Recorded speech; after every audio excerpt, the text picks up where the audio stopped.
Justo González tiene un lugar incuestionable en la historia de la teología latinoamericana, con una vida entera dedicada a la reflexión teológica de la más alta rigurosidad y al mismo tiempo con una inquietud central por una teología propia de nuestra cultura. Es larga la lista de reconocimientos que merece. Desde su enorme cantidad de escritos, muchos de los cuales son los textos de referencia en español para temas de historia eclesiástica, hasta su trabajo como promotor de la educación teológica para hispanos. En esta ocasión, analizaremos un pequeño texto escrito a manera de ensayo íntimo y breve, lo que sin embargo no le quita valor, siendo uno de sus escritos más recientes en sus 85 años de vida. Reúne de forma accesible muchas de sus reflexiones generadas a lo largo de las décadas en un formato muy pastoral. El libro en cuestión se titula Culto, Cultura y Cultivo, publicado por Ediciones Puma. El texto se estructura de la siguiente manera. El texto abre con un minúsculo prefacio que bien podríamos pasar por alto, de no ser por una mención fundamental para una teología latinoamericana que pretenda reconocer que no surge de la nada. Justo comienza reconociendo que este libro debe mucho a Alberto Rembao, y pensando en él escribe: a Rembao no se le conoce mucho hoy en nuestra América. No se le conoce porque tenemos una triste tendencia a olvidarnos de nuestro propio pasado. Cuando allá por el año 1957 tuve la oportunidad de tenerle como maestro, al tiempo que admiré sus conocimientos y el donaire de su oratoria, sus excentricidades me ocultaron mucho del valor de lo que decía. Hoy, a medio siglo de distancia, veo que aquellas aparentes excentricidades no eran sino expresiones de su profunda fe, de su vida en constante tensión entre una cultura a la que admiraba y defendía y una fe que constantemente le recordaba la carga de pecado de esa misma cultura. Rimbaud fue iconoclasta, no solo en contra de los íconos de la cultura circundante, y ciertamente contra los de la cultura norteamericana que siempre amenazaba con arrollarnos, sino también contra los íconos de la Iglesia, y ciertamente contra los íconos de la Iglesia evangélica. Por ello le tuvimos por excéntrico y excéntrico fue ciertamente, pero su contexto era otro. Por ahora es todo lo que podemos decir de Rimbaud, solo citar algunas líneas de la pluma de Justo, pero eventualmente tendremos que darle un espacio merecido a Alberto Rimbaud. Al escuchar a muchos teólogos de la generación de Justo, queda una sensación extraña, una sensación que casi permite decir que la teología en América Latina y en especial la teología evangélica hubiera sido otra muy distinta sin la influencia que tuvo Alberto Rimbaud. Las transformaciones ocurridas, sobre todo en el siglo XIX, generaron cambios en el panorama religioso que favorecieron al protestantismo en detrimento del catolicismo. En este proceso influyeron tanto factores endógenos como exógenos. Por ejemplo, la centralización del catolicismo y la descentralización del protestantismo, o la férrea oposición católica a la modernidad y el rechazo de la modernidad a toda creencia que no se dejara comprobar por la razón, y abundaron los esfuerzos protestantes por crear un cristianismo racional, o también la expansión colonial de las naciones europeas protestantes. A raíz de los cambios fundamentados en estas condiciones, el cristianismo protestante terminó asumiendo que era la versión más elevada del cristianismo. El protestantismo era la religión de la modernidad y ambos, protestantismo y modernidad, debían expandirse juntos.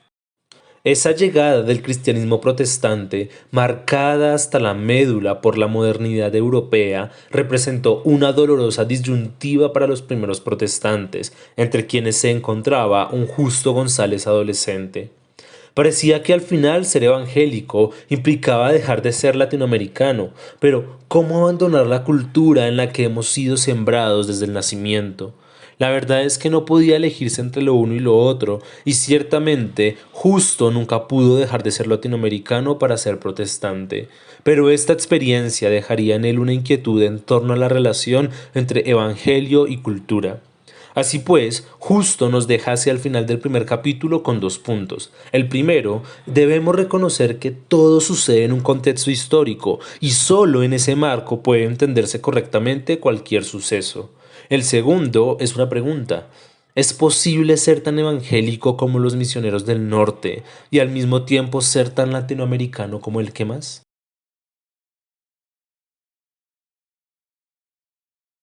Justo señala que el ser humano se ve a sí mismo en un contexto material del cual no puede escapar, y sin embargo le exige un gran esfuerzo para poder interactuar con él.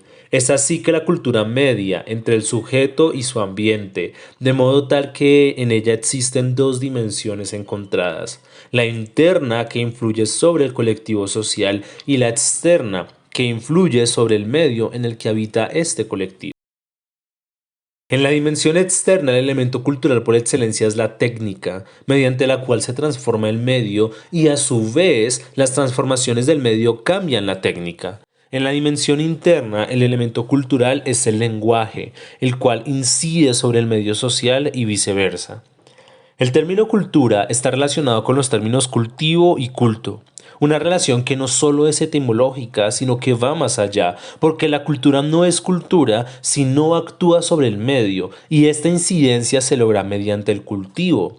Pero la cultura también debe actuar sobre lo interno, es decir, sobre el sentido del medio en el que habita el ser humano y el sentido de ese ser humano en dicho medio, y eso se logra mediante el culto. En el cultivo la cultura toca el suelo y en el culto toca el cielo.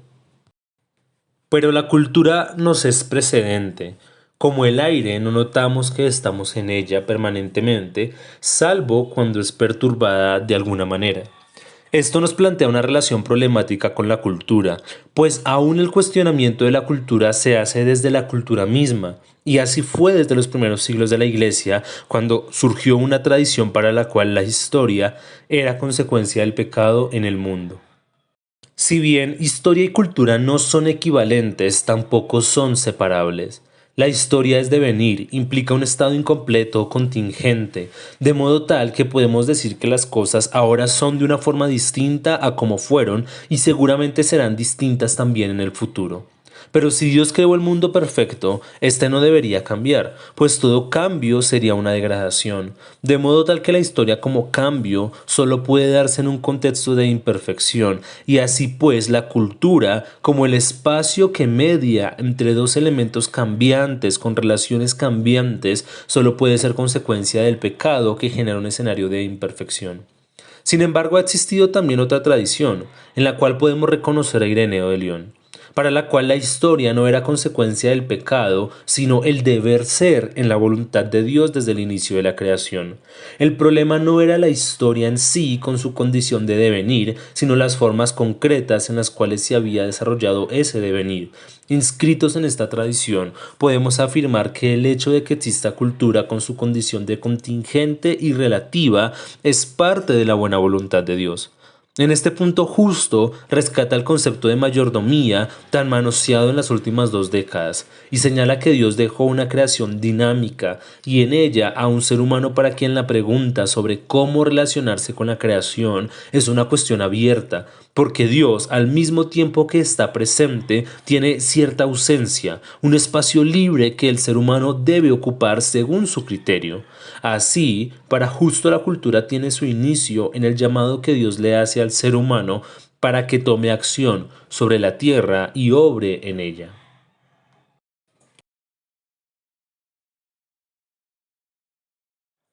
Justo comienza señalando 3 puntos sobre la cuestión del pecado.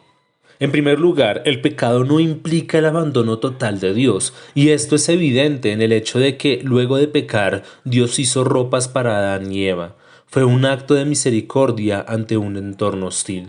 En segundo lugar, si bien el pecado trae maldición, quedarse únicamente en la maldición que trae el pecado sería un error.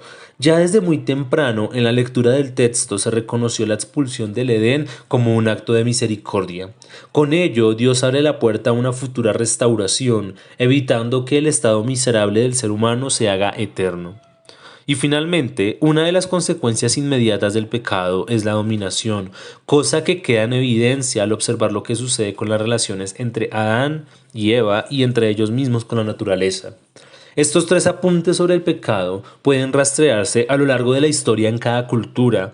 En ella se evidencia tanto la presencia de Dios como la dominación, ambas en constante tensión. Ello nunca es más evidente que cuando intentamos reconocer en la propia cultura los efectos del pecado, pues resulta sencillo identificar el mal en la otra cultura, pero en la propia es distinto. No basta con señalar que el hecho de que exista la cultura es parte de la buena voluntad de Dios, pues no es difícil pensar en el paraíso como un lugar de armonía donde reina una única cultura perfecta. Sin embargo, nuestra realidad es distinta. Por un lado, existen gran diversidad de culturas y además es imposible que no choquen entre ellas. Para tratar este asunto, Justo recurre a Babel como el punto a partir del cual se divide la lengua y con ella la cultura. Y generalmente se lee esta confusión de lenguas como un castigo de Dios, y si bien esto es cierto, este mismo castigo es una bendición. En la narración, el esfuerzo por levantar una torre que llegue hasta el cielo no está motivado simplemente por la curiosidad de ver quién llega más alto, sino que pretende reunir a todos los seres humanos a su alrededor, evitando que estos se dispersen. Y ello no es más que el intento de un poder por hacerse absoluto y con ello tirano. Es así que la diversidad de lenguas termina siendo un don de Dios, de modo que la diversidad son los pies de barro de todo poder despótico, y gracias a ella se evita una realidad en la cual la única forma de vida sea la humillación absoluta e ineludible. De ahí es posible seguir la reflexión caminando sobre el paralelismo entre Babel y Pentecostés, porque en Pentecostés Dios no da marcha atrás a Babel unificando las lenguas en una sola, más bien mantiene la diversidad de lenguas posibilitando la comprensión del Evangelio en todas ellas, pero evitando que una lengua y cultura puedan levantarse como superiores a las demás. Con ello, Dios nos interpela, recordando que la Iglesia no está exenta del mismo error de Babel, puede y a menudo ha intentado levantar un poder despótico y absolutista que reúna a todo el mundo a su alrededor y no deje lugar para la disidencia. Sin embargo, el hecho de que en Pentecostés Dios hubiera dado el mismo lugar a todas las lenguas nos recuerda que ninguna iglesia, cultura o tradición pueden levantarse para tomar ese lugar de el gran hito alrededor del cual todos deben congregarse. En este punto, la pluma de Justo traza unas líneas que vale la pena meditar detenidamente. ¿Vemos lo que esto implica? Los discípulos reciben el poder del Espíritu Santo, pero lo que ese poder les permite hacer no es acumular más poder, ni darse importancia, ni siquiera determinar el futuro de la iglesia, sino dar poder a un montón de extranjeros y advenedizos, a frigios, cretenses y árabes. El poder del Espíritu Santo no es para acumular más poder, sino para compartir el que se tiene. No creo que sea necesario deletrear lo que esto implica para la misión en nuestros días. La gran tentación de las iglesias más tradicionales en nuestros días, como la de Pedro y los discípulos antes de Pentecostés, es imaginarse que lo que necesitan son más líderes como los de las generaciones pasadas. Líderes con experiencias semejantes, procedentes de una cultura semejante del mismo grupo étnico. Necesitamos una teología de la misión, pero una que siguiendo la pauta trazada por el Espíritu Santo en Pentecostés nos lleve no a concentrar el poder, sino a compartirlo, y a compartirlo a tal grado que sea posible que el liderazgo pase a personas y grupos inesperados. Además, Justo hace una mordaz observación. Como reemplazo de Judas, los líderes institucionales de la iglesia eligieron a Matías, de quien no se vuelve a saber nada. Sin embargo, a Dios le plació llamar a un hombre improbable en todo sentido, quien nunca fue una opción para los apóstoles. Se trata de Pablo. Asimismo, no son pocas las ocasiones en las cuales la institucionalidad de la Iglesia levanta líderes según sus criterios, dejando de lado a Dios y a aquellos a quienes Él ha llamado. Ahora Justo enlaza cuatro conclusiones. En primer lugar, el Evangelio no se nos presenta en una versión, sino en cuatro. Y esto no es accidental. La diversidad de los Evangelios es motivo de riqueza para nosotros, y asimismo la diversidad de la Iglesia debería sernos motivo de riqueza. En segundo lugar, la diversidad del Evangelio nos permite contemplar el Evangelio pero no constreñirlo en nuestras manos. Como en Babel podemos ver el cielo, pero no tocarlo. Como tercer punto, de la misma forma en que la lectura de un evangelio no nos permite rechazar ni menospreciar los demás evangelios, la vivencia del evangelio en una cultura no nos permite rechazar ni menospreciar las brevencias del evangelio en otras culturas. Y finalmente, así como se pierde la riqueza del mensaje, si no contemplamos la totalidad de la escritura, perdemos la riqueza de la vida del Evangelio cuando nos negamos a la vivencia de fe de nuestros hermanos en otras culturas.